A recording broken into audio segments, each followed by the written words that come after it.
une déclaration, elle sera rapide et unique. Il est bien évident que nous allons faire appel,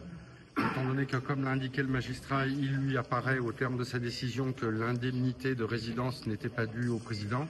alors que nous avons apporté la contre-preuve qu'il n'a jamais eu de domicile à Saint-Denis et qu'il était donc bien en droit de recevoir cette indemnité. Vous vous souvenez peut-être de l'audience, le président s'est saisi du rapport de la Cour générale des comptes et du jugement qui a été fait civil sur le président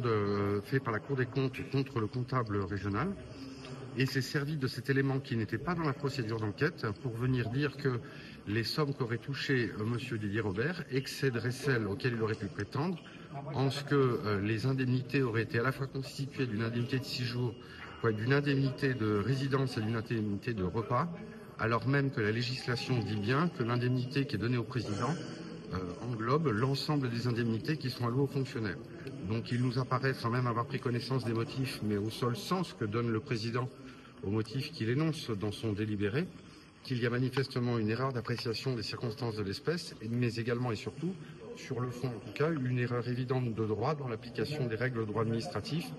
dont le président a fait usage aujourd'hui à l'audience, et sur le plan procédural, sur le fait d'avoir pu utiliser un jugement rendu par la Cour des comptes contre un comptable dans une audience contre une personne qui n'a pas pu avoir connaissance de ce rapport avant même l'audience et qui n'a pas pu discuter de façon contradictoire et préalable à l'audience des termes dans lesquels il allait être entendu, c'est-à-dire est-ce qu'il devait recevoir 70 ou 90 euros par jour.